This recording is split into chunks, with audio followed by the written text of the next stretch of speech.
Eu peço aos demais irmãos que abram as suas Bíblias agora no texto Evangelho de Marcos.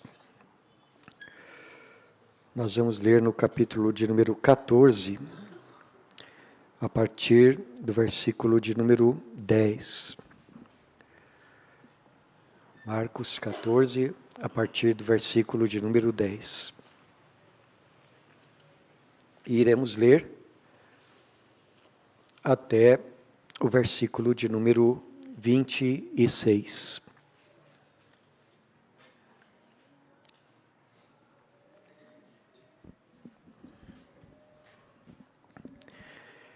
E Judas Iscariotes, um dos 12, foi ter com os principais sacerdotes para lhes entregar Jesus. Eles, ouvindo-o, alegraram-se e lhe prometeram dinheiro. Nesse meio tempo, buscava ele uma boa ocasião para o entregar. E no primeiro dia da festa dos pães asmos, quando se fazia o sacrifício do cordeiro pascal, disseram-lhe seus discípulos: Onde queres que vamos fazer os preparativos para comeres a Páscoa? Então, enviou 2 dos seus discípulos, dizendo-lhes: Ide à cidade, e vos sairá ao encontro um homem trazendo um cântaro de água. Segui-o e dizei ao dono da casa, onde ele entrar, que o mestre pergunta: Onde é o meu aposento, no qual hei de comer a Páscoa com os meus discípulos? E ele vos mostrará um espaçoso cenáculo mobilado e pronto. Ali fazei os preparativos. Saíram, pois, os discípulos, foram à cidade, e achando tudo como Jesus lhes tinha dito, prepararam a Páscoa. Ao cair da tarde, foi com os 12. Quando estavam à mesa e comiam, disse Jesus: Em verdade vos digo que um dentre vós, o que come comigo, me trairá. E eles começaram a entristecer-se e a dizer-lhe, um após outro: Porventura sou eu? Respondeu-lhes: É um dos 12, o que mete comigo a mão no prato. Pois o Filho do Homem vai, como está escrito a seu respeito. Mas ai daquele por intermédio de quem o Filho do Homem está sendo traído. Melhor lhe fora não haver nascido. E enquanto comiam, tomou Jesus um pão e, abençoando-o, o partiu e lhes deu, dizendo: Tomai, isto é o meu corpo. A seguir, tomou Jesus um cálice e, tendo dado graças, o deu aos seus discípulos, e todos beberam dele. Então lhes disse: Isto é o meu sangue, o sangue da nova aliança, derramado em favor de muitos. Em verdade vos digo que jamais beberei do fruto da videira, até aquele dia em que o hei de beber novo no reino de Deus. Tendo cantado um hino, saíram para o Monte das Oliveiras. Até aqui, meus irmãos. Este texto que nós acabamos de ler nos fala a respeito de 2 pactos, ou de 2 alianças. Um desses pactos, mencionado no versículo de número 24, é quando Jesus fala a respeito da nova aliança que Deus estava fazendo com o seu povo, através do sangue do nosso Salvador, que seria derramado na cruz.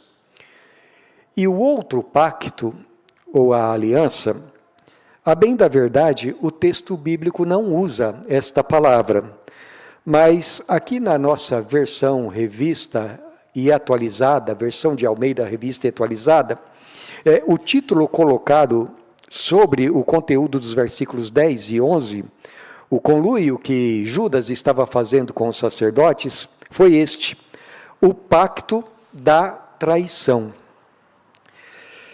O comentário de Jesus a respeito destes acontecimentos, desses 2 pactos aqui, no versículo de número 21, mais uma vez nos ensina um grande mistério da palavra de Deus. Veja novamente o versículo 21, Jesus diz assim: Pois o Filho do Homem vai, como está escrito a seu respeito. Mas ai daquele por intermédio de quem o Filho do Homem está sendo traído. Melhor lhe fora não haver nascido. O grande mistério, meus irmãos, ao qual eu me refiro é este: é que a Bíblia nos ensina que Deus, desde a eternidade, planejou e realiza a cada dia todas as coisas de acordo com o propósito ou de acordo com o conselho da sua vontade. No céu está o nosso Deus e tudo faz como lhe agrada.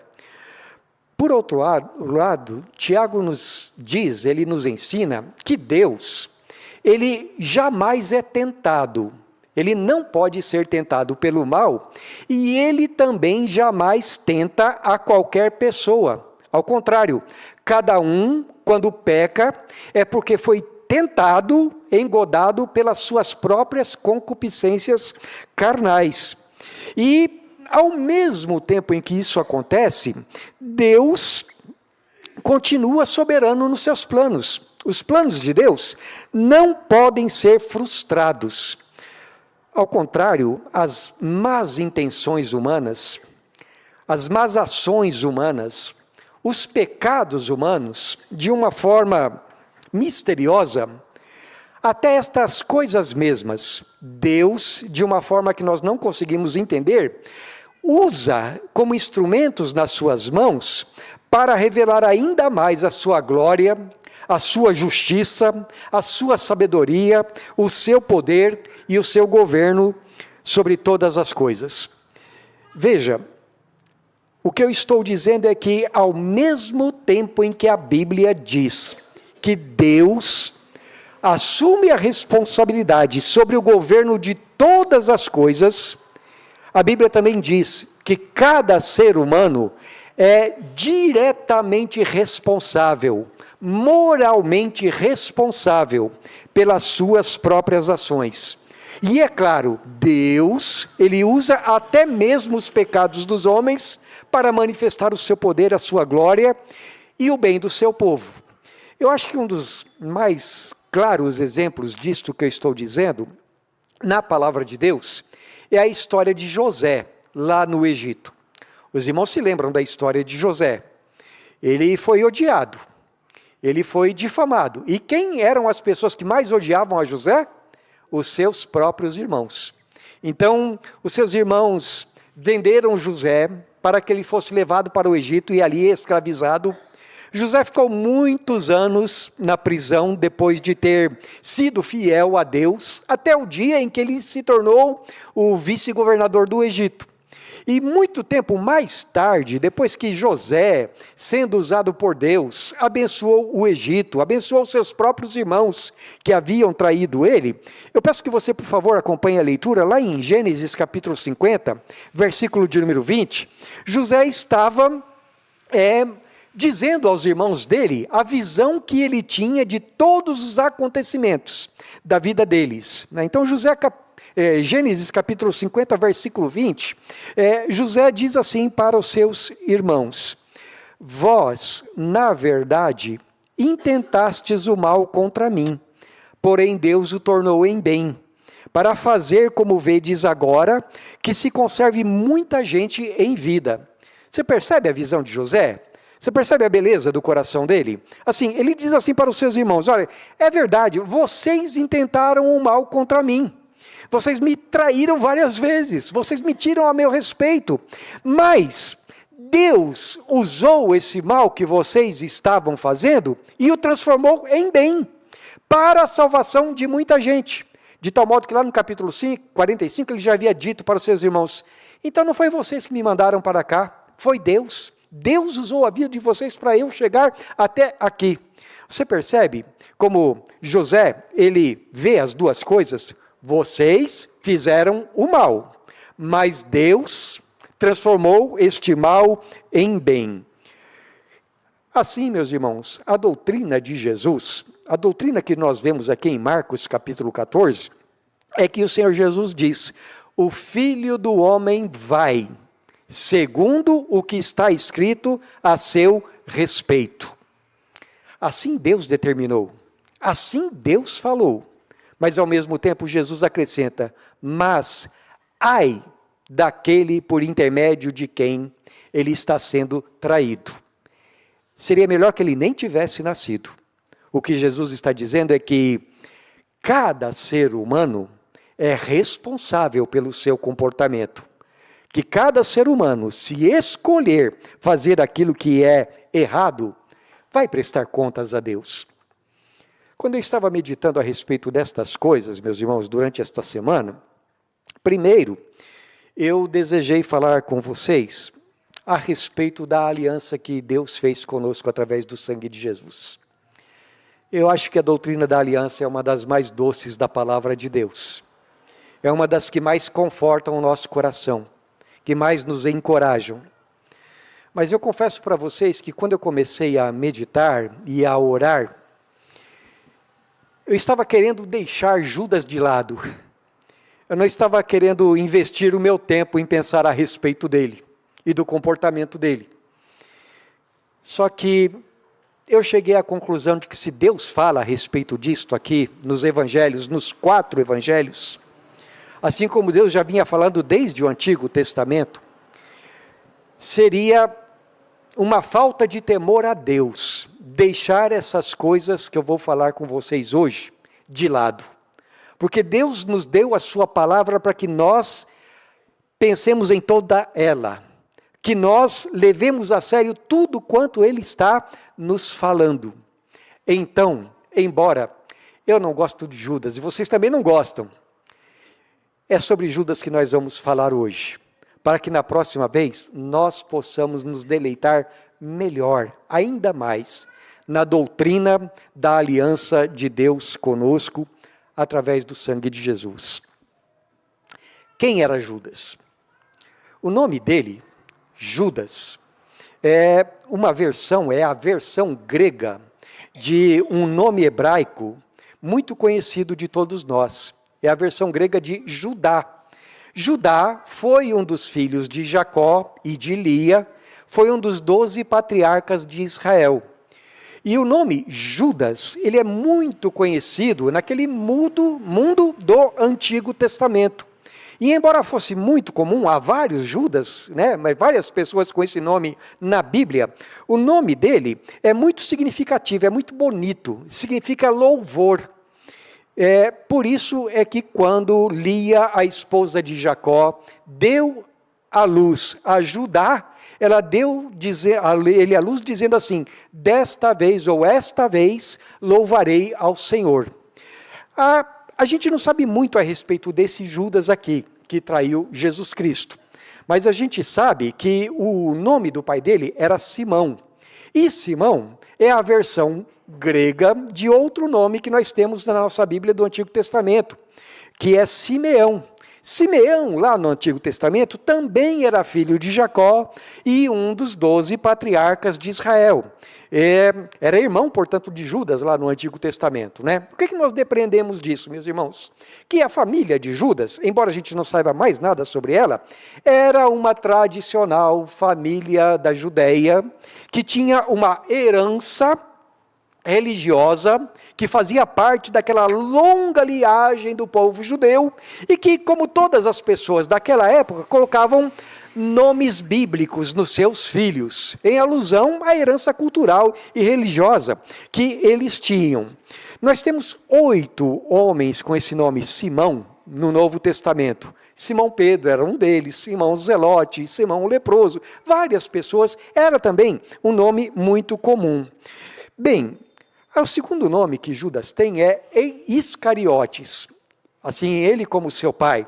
E essa palavra Iscariotes quer dizer homens de Quiriote, ou Quiriate, que era uma pequena vila situada na região da Judéia, a região sul de Israel.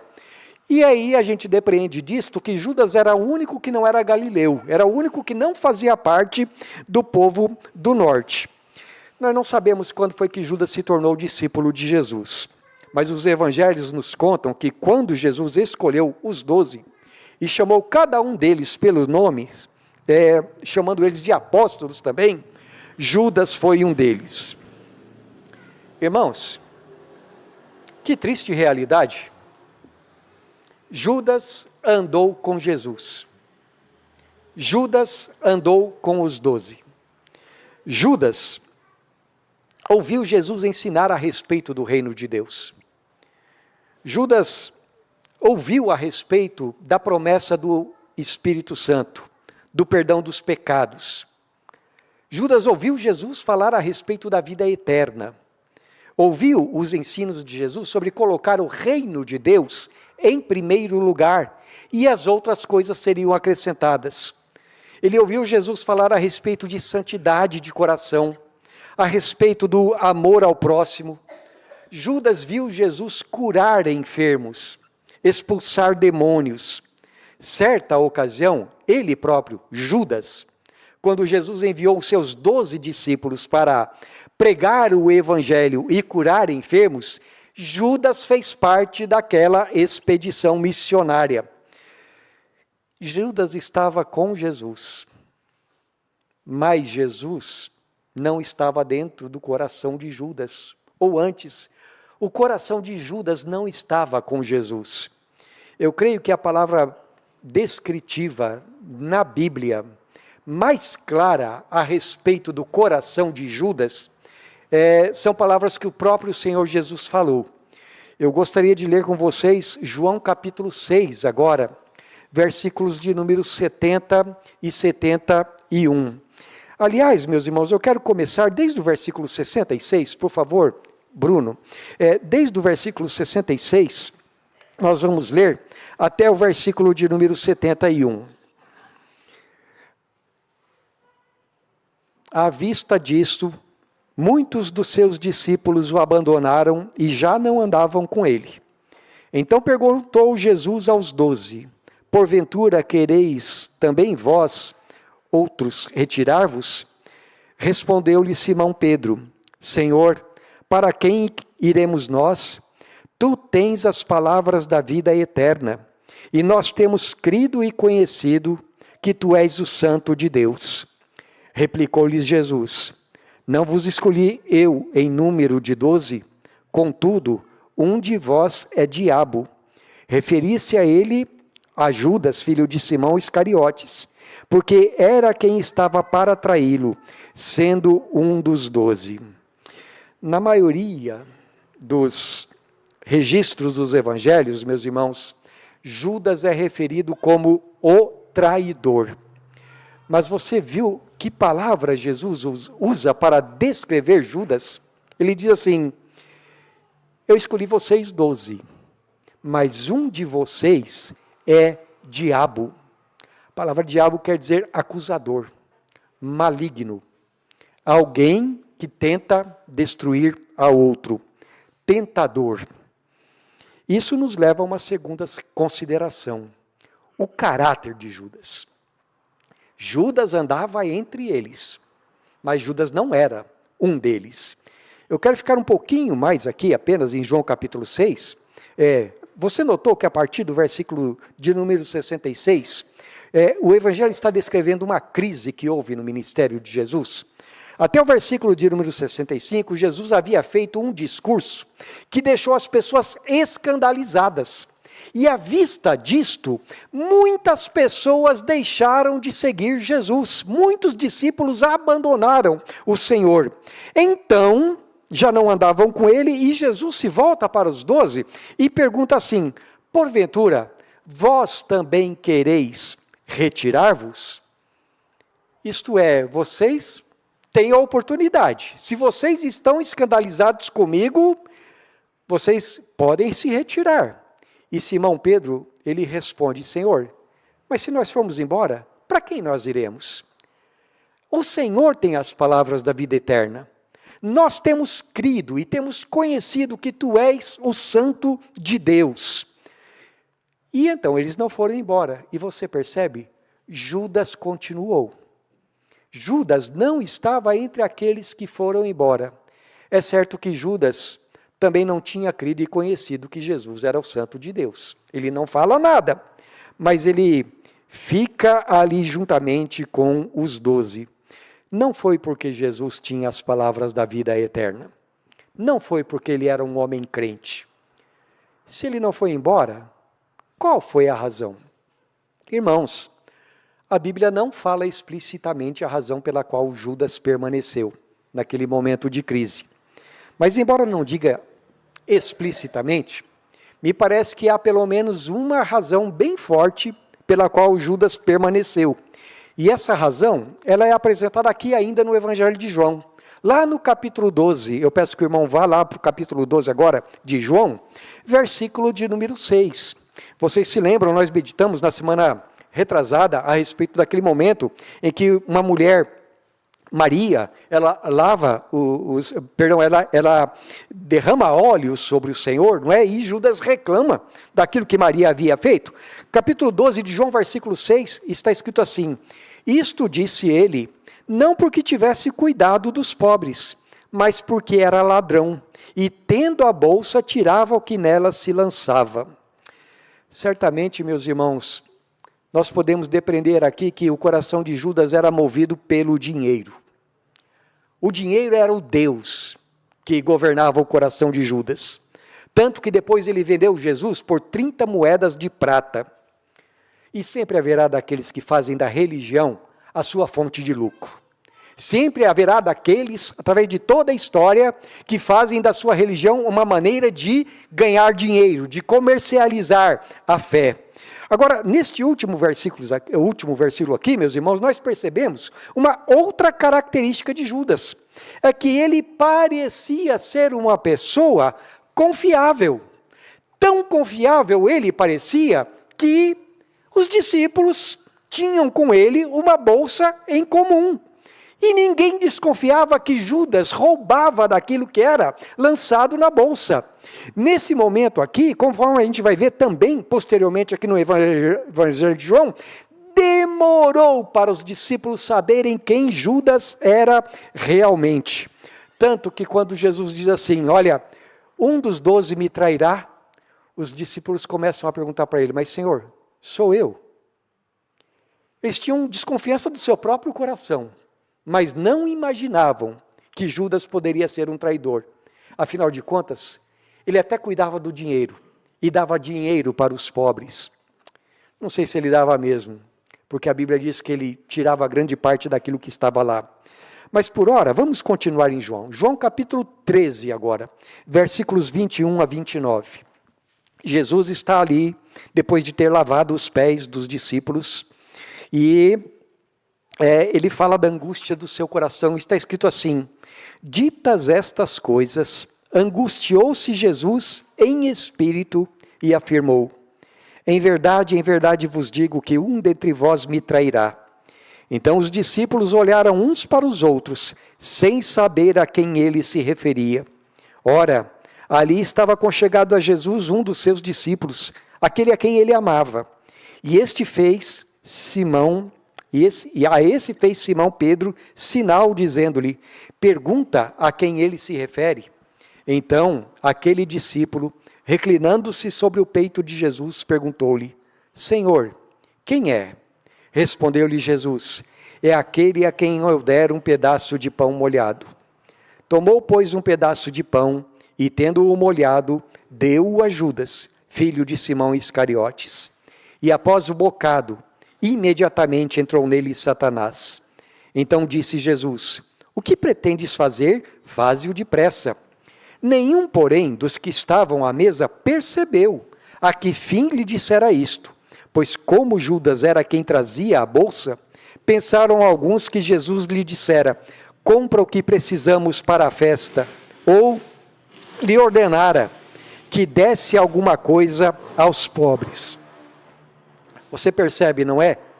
Ninguém desconfiava de Judas.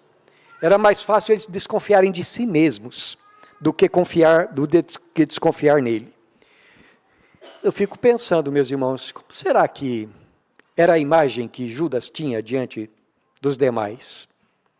Será que era o tipo da pessoa assim, calorosa, amorosa, amigável, o bonachão, que todo mundo vai na conversa dele? Eu acho que não. Sabe por que eu acho que não? Porque nos evangelhos a gente não vê ninguém, ou melhor, a gente não vê nunca Judas falando nada. Então a imagem que eu tenho dele é de que ele era assim uma pessoa austera, grave, séria. Sabe aquele tipo de pessoa assim que os outros olham e digam, olha, aí está um homem respeitável, um homem espiritual. E por que eu digo isso? Porque a única vez que a gente vê Judas falando alguma coisa nos evangelhos é reclamando de Maria, não é? Que desperdício essa mulher gastando dinheiro com Jesus quando tem tanta gente pobre por aí. Sabe daquelas pessoas bem espirituais e que sempre conseguem enxergar defeito? E a gente fala, nossa, é verdade. Era esse o tipo de pessoa que eu imagino que Judas era. Era um homem tão sério que confiaram a bolsa para ele e não desconfiaram. Era uma pessoa que parecia muito espiritual. E não é de admirar, né? Porque a Bíblia diz que o próprio Satanás se transforma em anjo de luz e faz de seus ministros servos da justiça. Satanás entrou no coração de Judas. Mas, pastor, pobre Judas. Ele não fez essa traição porque o diabo entrou nele? É verdade, meus irmãos, mas a gente precisa entender que antes de o diabo ter entrado no coração de Judas, Judas já estava dando lugar ao diabo. Quando o dinheiro chegava na mão dele, ele roubava. Quando era para reclamar de alguém, ele reclamava. E no seu coração, ele já havia decidido que trairia Jesus, e já havia procurado os sacerdotes, e já havia combinado com eles. Os sacerdotes não queriam prender Jesus no meio do povo, porque isso ia causar um tumulto muito grande. Então, o que Judas fez? Ele vai até os sacerdotes e ele diz assim, vamos combinar, como é que a gente vai fazer para Jesus ser preso? Isto é, se o diabo entrou no coração de Judas, é porque ele deu lugar primeiro. E é por isso que a Escritura diz, não deis lugar ao diabo. Mas vamos a um terceiro ponto, a traição de Judas. E para isso eu quero solicitar aos irmãos que abram agora no Evangelho de Mateus, capítulo 26, do versículo 14 ao versículo 16. E ali ele está também nos contando a história com maiores detalhes. Mateus 26, de 14 a 16, está escrito assim, então, um dos 12, chamado Judas Iscariotes, indo ter com os principais sacerdotes, propôs, que me quereis dar, e eu vô-lo entregarei? E pagaram-lhe 30 moedas de prata. E deste momento em diante, buscava ele uma boa ocasião para o entregar. Então você vê, Judas vai até os sacerdotes e pergunta, o que eu vou ganhar com isso? 30 moedas de prata. E aí Judas sai da reunião e volta para o convívio dos discípulos. Na noite da Páscoa, ele estava lá. Ele comeu pão, ele bebeu vinho.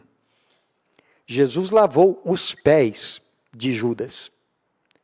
Mas nem assim ele ficou limpo. Porque o coração dele não tinha sido lavado pelo poder da palavra de Jesus Cristo.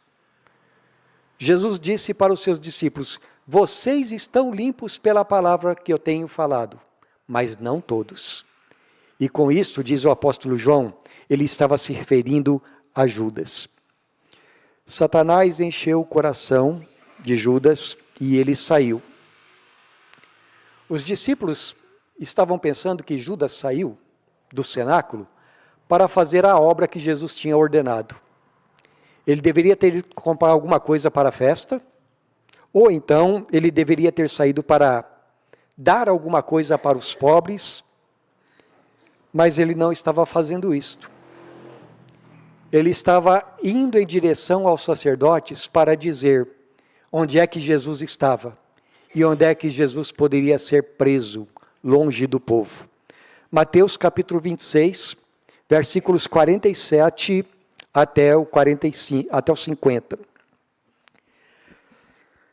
Falava ele ainda, e eis que chegou Judas, um dos 12, e com ele grande turba com espadas e porretes, vinda da parte dos principais sacerdotes e dos anciãos do povo. Ora, o traidor lhes tinha dado este sinal: aquele a quem eu beijar é esse, prendei-o. E logo, aproximando-se de Jesus, lhes disse: Salve, mestre! E o beijou. Jesus, porém, lhe disse: Amigo, para que vieste?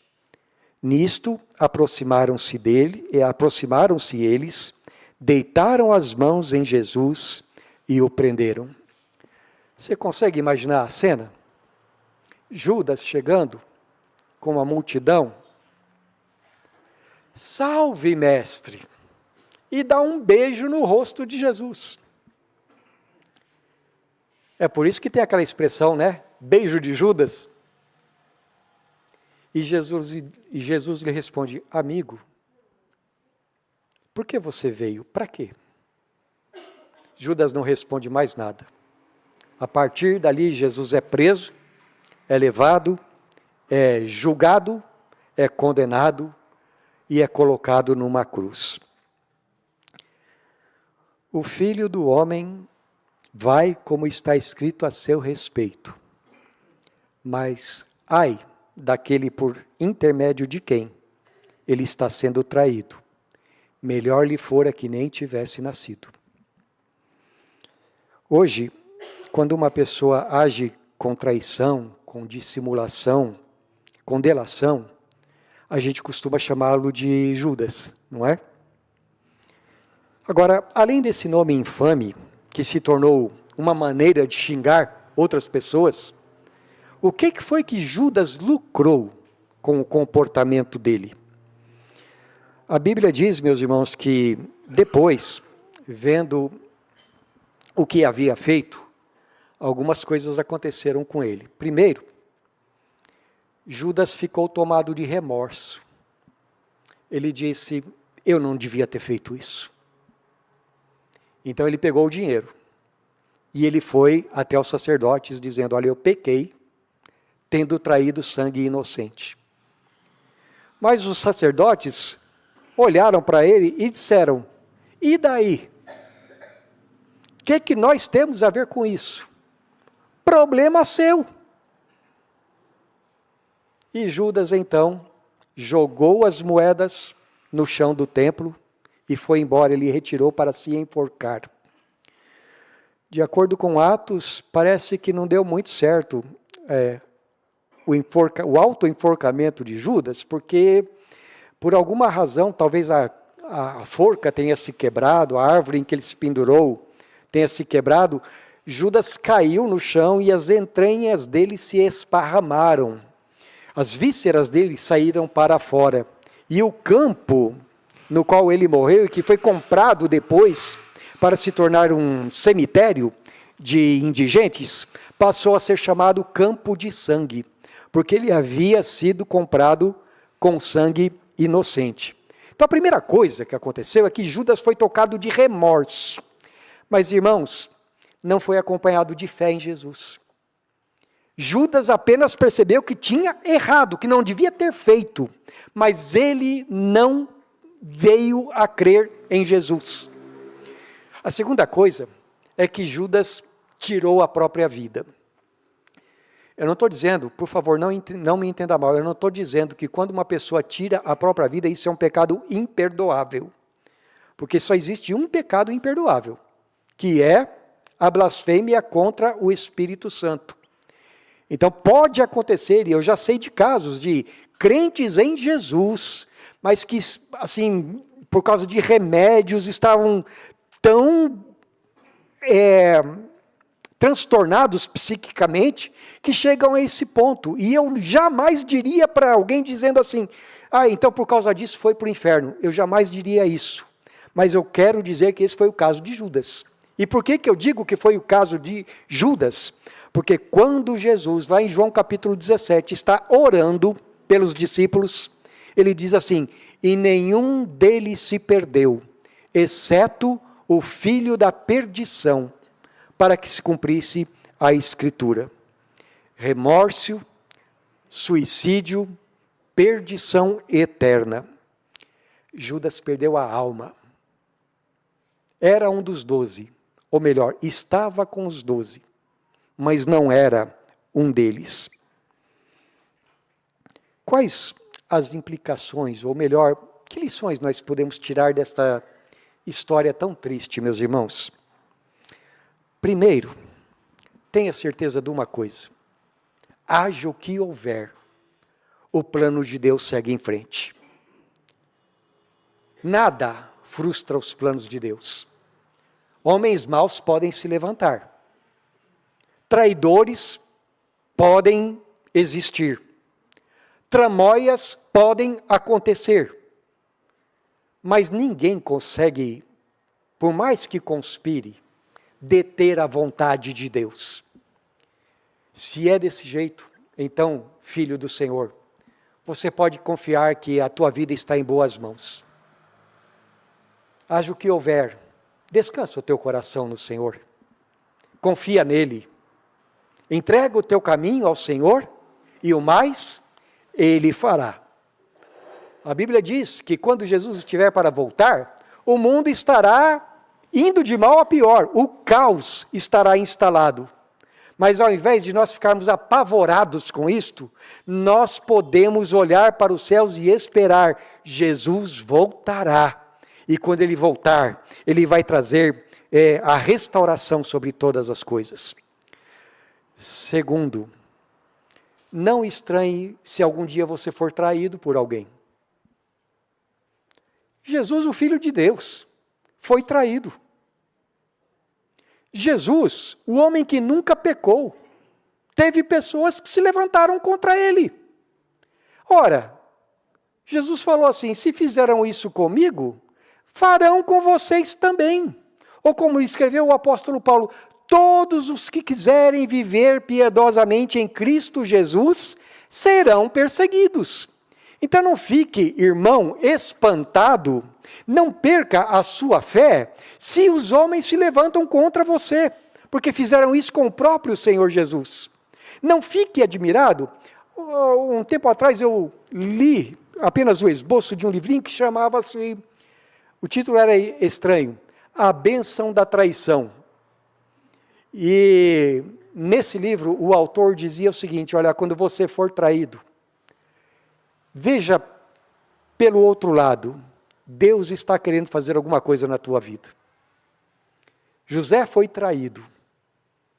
Ele olhou para o outro lado, para ver o que Deus estava querendo fazer na vida dele. Então, meu irmão, não se importe se gente de carne e osso for infiel com você. Confie em Deus, porque Deus é fiel. Terceira lição. Esta história também me diz que eu preciso vigiar e orar, e não dar lugar ao diabo. Eu preciso sondar o meu coração. Eu preciso desconfiar de mim mesmo, como os discípulos de Jesus verdadeiros fizeram. Mestre, sou eu. Ou como Paulo escreveu: não dê lugar ao diabo. Ananias e Safira, irmãos, eram membros da igreja. Mas eles deram lugar a quem em seus corações? Deram lugar ao diabo. Permitiram que Satanás enchesse seus corações. Por isso, quando eu me confronto com a palavra de Deus, quando Jesus está dizendo na sua palavra que nós, seres humanos, temos um coração corrupto, corruptível, inclinado para o mal, eu preciso me perguntar: como está o meu coração diante de Deus? E isso, meus irmãos, não é retórica. Eu não estou falando assim, retoricamente. Eu, Plínio Fernandes, pastor Plínio Fernandes, preciso me sondar, assim como cada um de vocês. A liderança da igreja, eu penso, é um lugar perigoso demais. Porque Quando você está na liderança, de uma forma ou de outra, você acha que está numa posição de poder. Não é assim? E o poder, como é que diz o ditado? O poder corrompe. Então eu preciso me perguntar constantemente, qual é a minha motivação ao estar na igreja do Senhor? Por que eu quero estar na igreja do Senhor? Eu peço permissão para dar um exemplo para vocês de como a gente é facilmente tentado. Certa ocasião, eu estava meio triste com algumas coisas que estavam acontecendo em certa igreja e comecei a orar a Deus. E eu comecei a pensar, Senhor, o Senhor quer que eu continue neste lugar? Ou o Senhor quer que eu vá para outro lugar? Qual é a tua vontade? Passando alguns dias em oração, e aí eu estava numa reunião e um irmão de outra igreja sentou do meu lado e começou a falar comigo. E começou a reclamar do pastor dele. Pastor isso, pastor aquilo, não sei o que, tal. E eu procurando aparar as arestas e de repente ele me falou assim, e o senhor quer continuar na sua igreja? O senhor é eleito lá? Irmãos, aquele irmão não estava com nenhuma má intenção. Mas eu confesso para vocês que eu fiquei com má intenção na hora. A vontade que eu tive foi falar para ele, não, eu estou pensando em sair, estou querendo ir para algum outro lugar. Mas no que eu pensei em falar isso, eu pensei, só que se eu disser isso, eu vou estar puxando o tapete do meu irmão pastor lá na outra igreja. E eu não fui chamado por Deus para puxar o tapete de ninguém. Eu não fui chamado por Deus para ser Judas na vida de ninguém. Então, ao invés de ceder à tentação, eu fechei a boca. Mas o que eu quero dizer para vocês é como Satanás é sutil. Como Satanás propõe certas coisas para nós e sem que nós, muitas vezes, percebamos, nós podemos ser engabelados. Por isso eu preciso perguntar, quais minhas reais motivações para estar na igreja? Para participar do pão e do vinho. Para ajudar os pobres. Ou qualquer outra coisa relacionada com o serviço de Deus. É o amor a Jesus? Ou é o amor ao meu próprio nome? É para a glória de Jesus? Ou é para eu me vangloriar? Estou visando alguma forma de lucro? Por que eu reclamo de Maria quando ela derrama o óleo? É porque eu estou preocupado com os pobres? Ou é porque eu tinha alguma maneira de lucrar se fosse diferente? As minhas falas. Por que eu falo o que falo? Qual é a minha motivação? Até essa minha fala aqui. Por que eu estou dizendo o que estou dizendo? É para mostrar como eu sou ético, espiritual? Ou é por causa do temor que nós precisamos ter diante da palavra de Deus? Meu coração é enganoso. É desesperadamente corrupto. Por isso eu preciso vigiar e orar. Por isso eu preciso não dar lugar ao diabo. Porque nem eu, nem vocês fomos chamados para imitar Judas. Nós fomos chamados para imitar Jesus. Amém.